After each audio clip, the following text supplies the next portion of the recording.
Your Success Podcast.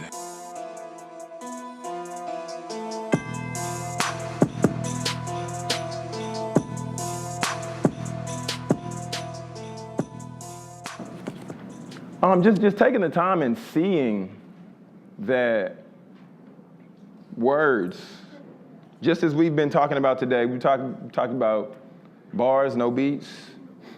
We've had some good conversation. I'll call it heated fellowship. And seeing that there are songs that talk about America. There are songs that talk about the suicide hotline number, individuals saying choice terms, whatever it might be. Today, I want us to be challenged to just think about legacy over lyrics. It's something that I want us to think about. Because as we talked about giftings and as we talked about what individuals do, these people are in their lane doing what they desire to do, and who knows how long songs will be around. If it be on a CD, if it be on an MP3, if it be on an invisible whatever, I don't even know. Either way, I want us just to really take the time and look at these lyrics, and then I'll bring in another L and understand the legacy that's coming behind y'all, that's coming behind each of you, and the leadership that we all have to own up to. The great Charles Barkley, if y'all know anything about basketball, people would ask him, and he would say, "I'm not a role model. I'm not a role model." He would try to live his life the way he wanted to live it.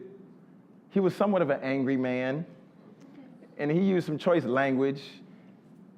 And people would look up to him because he had a certain level of influence being where he was, just being a professional basketball player.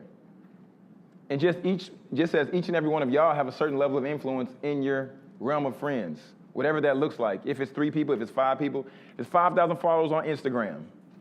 I want us to understand that we have to just get to a place where even if you're listening to whatever you're listening to, just make sure that you're making a choice to listen to it and understanding that it will affect you. Me, for instance, I wouldn't say I was the most aware young man. Not by any means. Like I told you, I wasn't that strong of a writer. That's 1. I was terrible in math. That's 2. I was on the basketball team, but I wasn't even that good at basketball. I was just in a whole bunch of spaces and a whole bunch of places, and ultimately, I failed math 2 times, same math class. How do you fail the same math 2 times, John? The first time you stay asleep. The second time, you take notes in class, but you don't do well on tests because you don't prepare.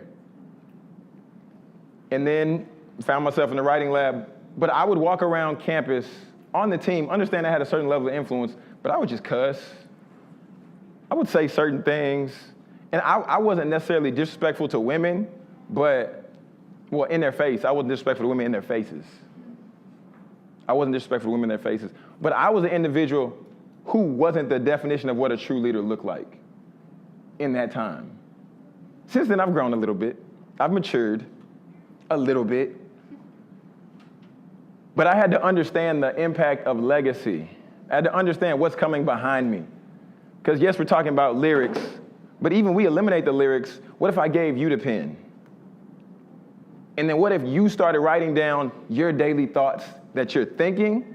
What if you started writing down the daily conversations that you have? What if you began to just write out the words that you say to your friends?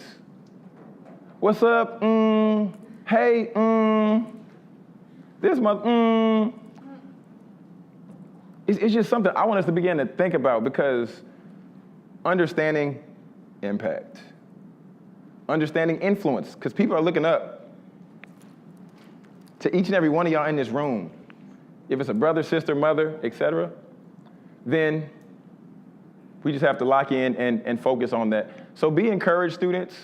Understand that you have influence, understand you have impact, and that you are leaders.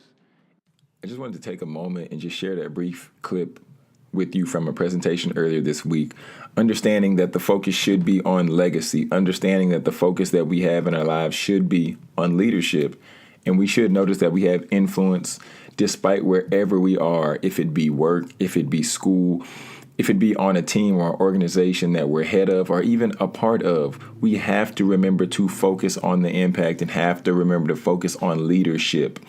And with that, I want to take us to just being aware of it's time to vote. It's time for early voting. Yes, it can be stressful, and there are some times you don't want to do the research. You see all these people calling you, texting you, sending different postcards and things like that through the mail, because I've received them every way that you can possibly imagine. I'm talking about phone calls, and they really know my name already. It's really uncomfortable. I can't even make it make sense. But I want to encourage you to visit vote411.org. That's the word vote, and then the number 4, and then the number 1 and 1.org. We'll have that in the show notes. We want to encourage you to take the time and get out and vote, because today is the last day for early voting. But we want to make sure that you have the opportunity to make sure that your voice is heard. You have the opportunity to make sure that you put the individual in position who you believe is best to carry out that particular task. Because if you don't step up and put somebody in that position and nominate who you feel should be chosen for that task, then somebody else will get that spot, and you can't be mad, nor can you necessarily say anything or complain because you didn't take the time to get out and vote. And I'm encouraging each and every one that's hearing this podcast to get out and vote, because I was the individual who did not want to read. I was the individual who did not want to look up the nominee, not the nominees, but the individuals who are running for office and the senators and all these various positions. I said, I don't want to do that. I don't want to take that time. But then I realized that the children and the babies coming behind me, that despite or due to my lack of voting and my lack of due diligence, then these children may suffer for my ignorance. So we have to step it up. We have to lead by example, and we have to show them what it looks like to be a leader. We have to give a pure example of what legacy looks like.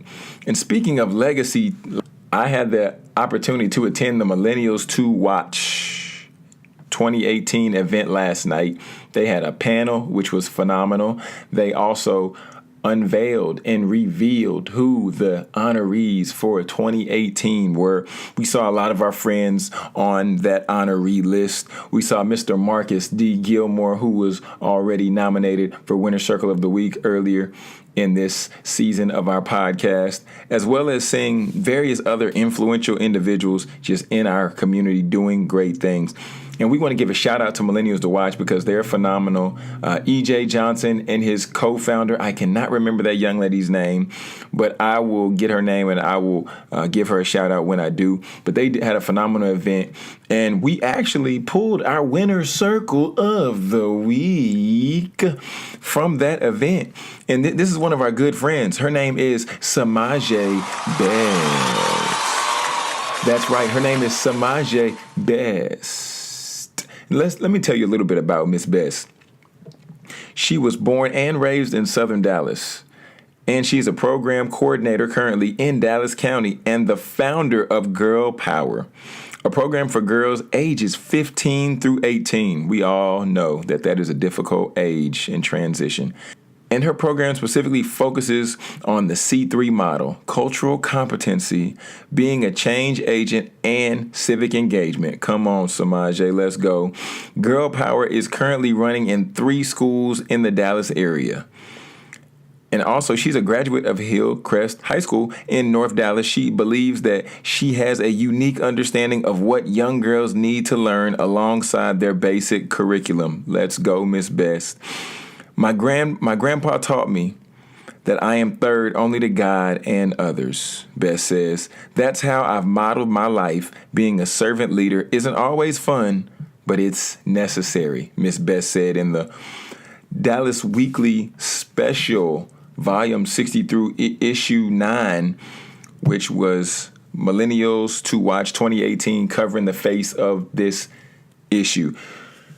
So, Cimajie, we commend your efforts. We also would like to give you a shout out and thank you for sponsoring some youth by purchasing a copy of Process so that we can continue to donate those out. And those of you who might or might not know, we started the Speak Your Success 5K campaign. I'm not running 5K, so that's not what this is. Let me just sum it up for you easy. The goal is to get process in the hands of 5,000 students in 2018.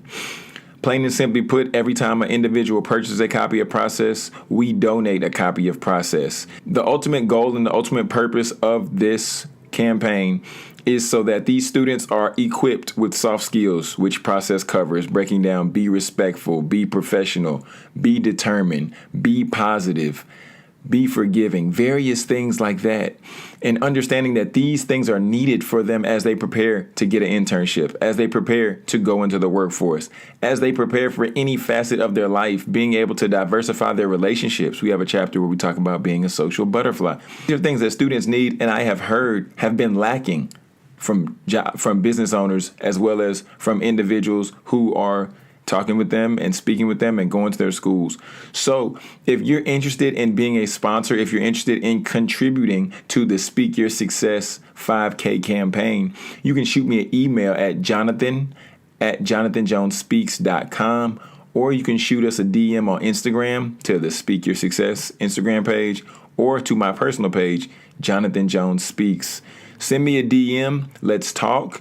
And if you're looking to do a bulk order to where you want to get a ton for kids at your school or whatever that might be, then we can set that order up, and then I will donate some in your name or in your business's name to the individuals that I go and speak to when I do general body presentations, as well as when I go and do some volunteer work at the Cottrell House, which is a halfway house off Military Parkway, and I mentor some young man at that location. And our quote of the week. Our quote of the week we have from Miss Raven Turner. We pulled this from her Instagram page, which is Ravens_ambition. And the quote reads, "You got to put some grind behind that prayer." Too oftentimes, individuals pray, they get on their knees, they say, God, do this for me. God, make this happen. God, what about this? God, if you get me out of this one, I will never do that again.